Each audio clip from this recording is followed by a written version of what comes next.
বন্ধুরা, আজকে আমি যাচ্ছিলাম আমার এক বন্ধুর মেয়ের এনগেজমেন্টে। এই যে হলটা, এটা হচ্ছে শ্রীরামপুরে দিল্লি রোডের ওপরে মাহিন্দ্রা শোরুমের ঠিক উল্টো দিকেই আছে। ভীষণ সুন্দর একটা হল, আর দেখো কত সুন্দর করে ডেকোরেশন করেছে। এই গল্পটা এবার বলি। এই বন্ধু, মানে আমার বন্ধু বলতে নয়, আমার হাজব্যান্ডের বন্ধু, তার মেয়ে, ওর মেয়ে লন্ডনে থাকে।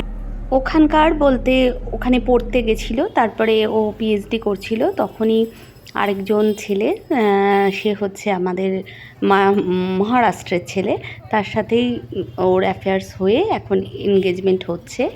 তো আমি বহুদিন পরে এই ধরনের কোনো অনুষ্ঠানে গেলাম। নর্মালি আমি বিয়েবাড়ি বা কোনো গ্যাদারিং বেশি অ্যাভয়েড করি, ভালো লাগে না। তো মেয়ের জন্যই যেতে হলো, কারণ মেয়ে এখন বড় হয়েছে, বিভিন্ন জায়গায় না নিয়ে গেলে ওর খারাপ লাগবে। আর এই যে মানে আমার হাজব্যান্ডের বন্ধুর কথা বলছি, এ হচ্ছে আমার হাজব্যান্ডের ছোটোবেলার বন্ধু। আর এর সাথে আমার পরিচয়টা খুব ছোটোবেলা থেকেই। তো ওর যখন মেয়ের একটা অনুষ্ঠান, সেক্ষেত্রে আর না করতে পারিনি, যেতেই হয়েছে। বিষয়টা হচ্ছে এই রকম, জানো তো, কিছু কিছু ক্ষেত্রে আমাদের সামাজিকতার খাতিরে অনেক কিছু কাজই করতে হয়। আর তখন আমাদের অনেক কিছু যে গণ্ডি মাপ, সেগুলোকে ভেদ করে এগিয়ে যেতে হয়।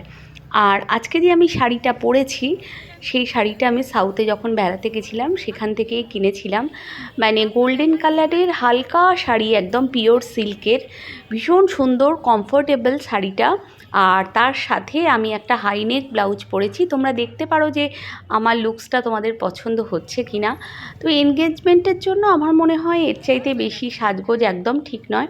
আর শ্রীরামপুরের দেখো দুপাশে কত ক্রাউড। এই হচ্ছে আমার মেয়েকেও আমি প্রথমবার একটুখানি শাড়ি টাড়ি পরিয়ে সাজিয়ে গুজিয়ে নিয়ে গেলাম। নর্মালি ও একদম সাজতে চায় না, তো আমি বললাম যখন এনগেজমেন্টে যাচ্ছিস তাহলে একটু সাজুগুজু করেই যা।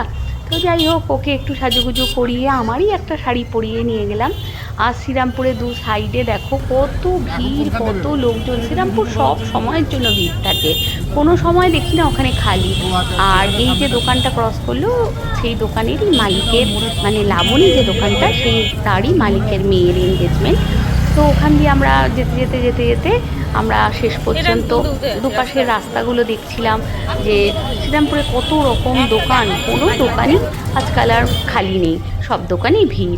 তো টোটো করে যাচ্ছিলাম, ওখান থেকে বেশি দূর নয়, গাড়ি নেওয়ার মতো, টোটোতেই যাওয়া যায়। 1 কিলোমিটার 1.5 কিলোমিটার মতো দূর হবে। তো ওখান থেকে নগার মোড় বলে একটা জায়গা আছে, সেখান থেকে ওই দিল্লি রোডের উঠে যায়। দিল্লি রোড থেকে অল্পই একটু, মানে বিয়েবাড়ির হলটা। তো বিয়েবাড়িতে আমরা ঢুকছি যখন, চারপাশে দেখতে পাচ্ছি যে কত লোক, সাজগোজ, মজা, আনন্দ। মানে মানুষের নিত্যদিনের কত কষ্ট ভুলেই না মানুষ এইসব অনুষ্ঠানে যায়, ভালো লাগে, অনেক কিছু ভুলতে যায়। দুটো লোকের সাথে দেখা হলে মন মেজাজটাও ভালো থাকে, তাই গেলাম। তো বিয়েবাড়ির হলটা ভালোই সাজানো ছিল, এনগেজমেন্ট হলটা আর কি।